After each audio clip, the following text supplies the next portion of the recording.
ये आपके चार देव हुए। पांचवा कौन? पांचवा है अग्नि या सूर्य।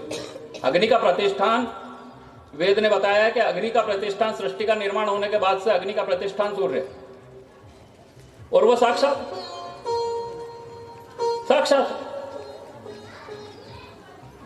हमारे गुरु महाराज रामपुरा में जो है तपस्वी संत हैं, अपने ऊपर बड़ा स्नेह है उनका नियम है, और उनके कारण मेरा भी नियम हो गया। मुझे पता ही नहीं चला कि मुझे मेरे अंदर ये आदत कब आ गई, मुझे पता नहीं चला। उनका भी नियम है साहब कि वो जब उनकी आंख खुलती है सुबह, तो जब तक सूर्य का दर्शन नहीं करेंगे और सूर्य के बाद गौ का दर्शन नहीं करेंगे, तब तक वो किसी मनुष्य का दर्शन नहीं करेंगे। और थोड़े उग्र स्वभाव के हैं, इसलिए अगर गलती से कोई मनुष्य सामने आ जाता है तो उस दिन उसके पाप कट जाते हैं बेचारे, तबीयत से कटते हैं उसके पाप, इसलिए उनके सामने कोई जाता नहीं।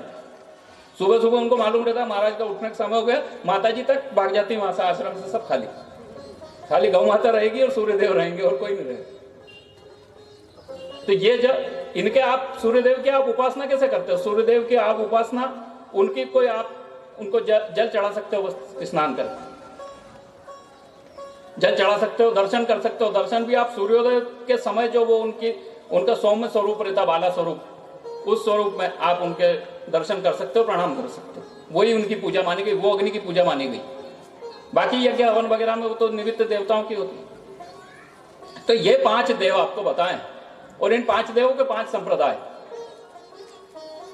सौर संप्रदाय, गणपत्य संप्रदाय, वैष्णव संप्रदाय, शाक्त संप्रदाय और शैव संप्रदाय।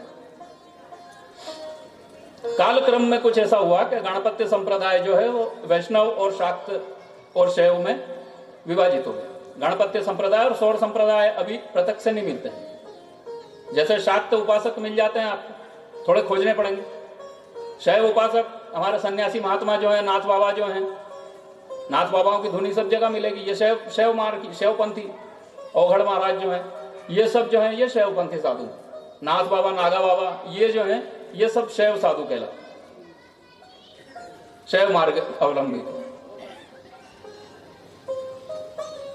वैष्णव बहुत सामान्य आराम से मिल जाते हैं, जगह जगह कृष्ण के भगवान के जो मंदिर, उनमें जो उपासना करते हैं, वैरागी हैं, जो राम कृष्ण इत्यादि की उपासना करते हैं, जो परंपरागत रूप से पीठों से उपासना प्राप्त करे हुए लोग हैं, वो उनकी बात करें।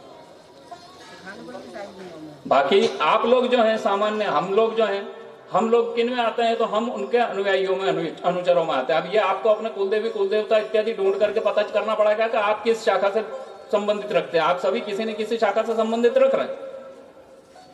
और ये हम लोग जो बैठे हैं यहाँ पे इस परिसर में, ये अंतिम पीढ़ी है जो इन सब चीजों को समझ करके अगर आगे बढ़ा देगी तो बढ़ा देगी, नहीं तो आगे 50 साल बाद किसी को समझ में नहीं आएगा।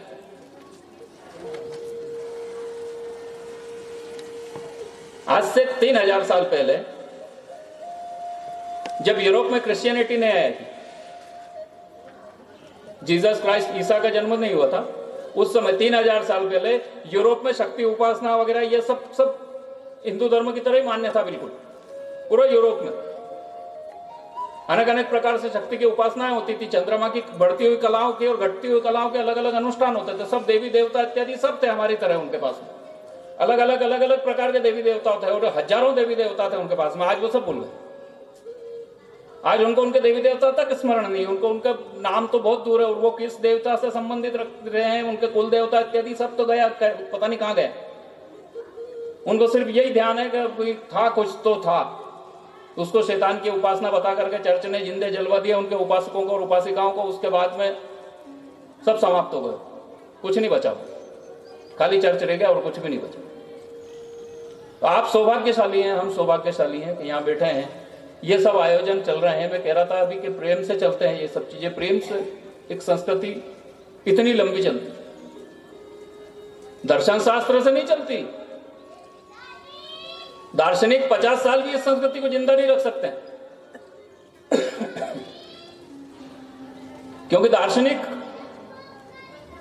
लोगों के मन में समझ तो पैदा कर सकता है, बुद्धि को तो संतुष्ट कर सकता है, हृदय को संतुष्ट करने का काम दार्शनिक नहीं कर सकता। इसलिए जो व्यक्ति बहुत बौद्धिक होगा वो दार्शनिक से संतुष्ट हो जाएगा, उसको वो शिव तत्व के संबंध में समझा देगा, उसको वैष्णव तत्व के संबंध में समझा देगा, कौन श्रेष्ठ है उसके हिसाब से जो श्रेष्ठ होगा उसको श्रेष्ठ भी सिद्ध करके बता देगा, सब समझा देगा। उसको समझाने के बाद में उसके दिमाग में डाल देगा, वो बात जम जाएगी। पर फिर जो बुद्धिवादी आदमी होगा वो क्या होगा, उससे अच्छा दार्शनिक मिल गया तो उधर चला जाएगा। हृदयवान व्यक्ति इतनी आसानी से परिवर्तित नहीं होता। कहा भाई ठीक है, अब हमारी तो आस्था या हमारा तो प्रेम इस विग्रह के प्रति लग गया, अब इसके प्रति लग गया तो आप भले आप किसकी कितनी भी श्रेष्ठता प्रमाणित करते रहो, उससे कुछ होना जाना नहीं। हमारे तो भोले बाबा को भले कपड़े पहनने के ढंग नहीं आ रहा, कोई बात नहीं, हमारे तो वही है अब जो भी है। आप भले देवताओं को, राजा इंद्र को भी ले आओगे सामने तो वो भी भीखा।